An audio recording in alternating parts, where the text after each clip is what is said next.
Okay, so here I am with another Masterverse, Masters of the Universe Revelation figure to unbox, and this is Spikor, which, of this wave, this was the figure that I was looking forward to the most. And I'll explain why. Okay, so here's the other figures that were in this wave. You had Man-at-Arms, who looks pretty awesome. I'm probably going to buy Man-at-Arms.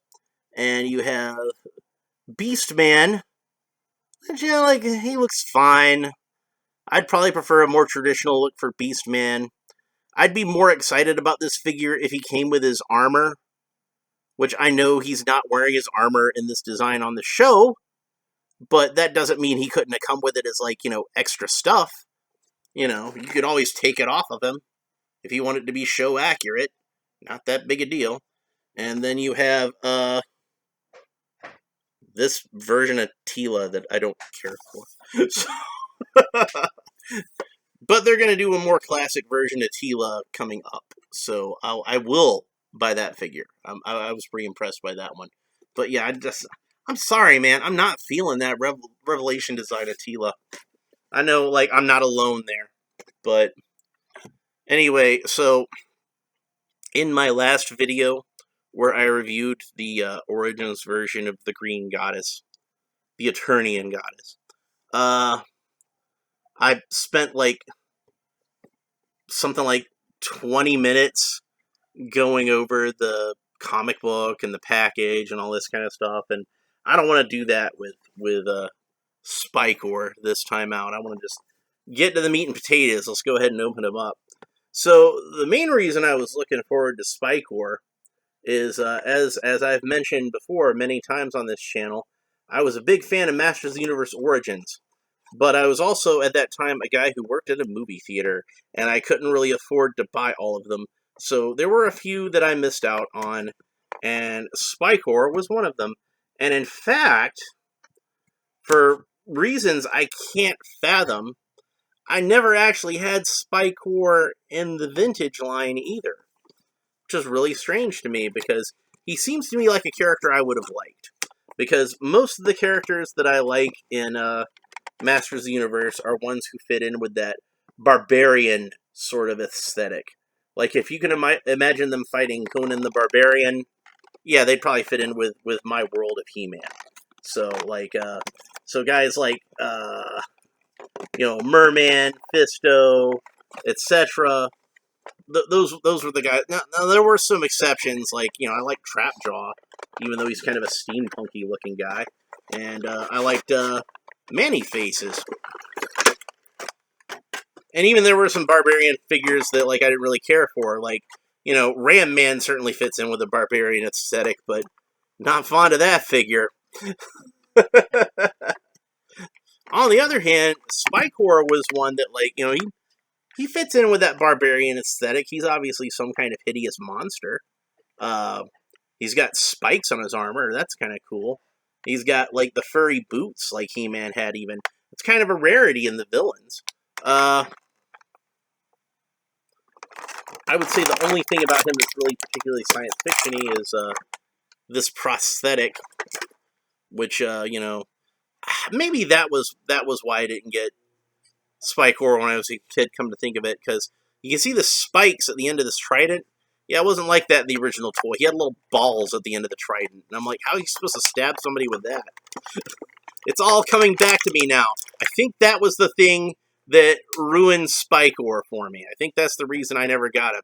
But obviously, it's not a problem with this version of Spikor. He can stab anybody just like he's, going at a salad. So that's pretty cool. But, and then the other accessory he comes with is, he comes with this mace with spikes on it. So, but anyway, I wound up not getting him for classics, probably because I couldn't afford him or had other things to spend my money on at the time. Maybe I had to choose between two figures or something. If I had to choose between, say, Spikor or Beastman or somebody, I'm gonna take Beastman. So okay, so that's he comes with two hands that are fists, two purple fist hands. And then it's got these damn plastic tabs holding him in. I just ripped through him this time. I was powered by rage. I turned the tray completely inside out doing it.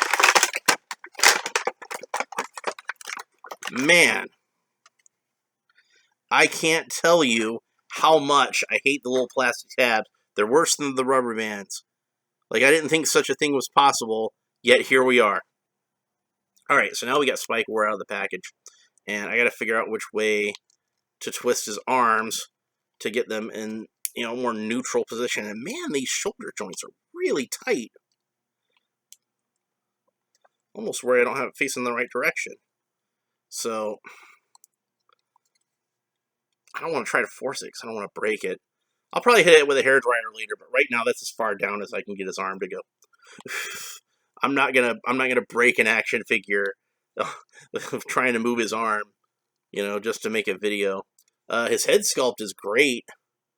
It's got like this nice surly expression to it.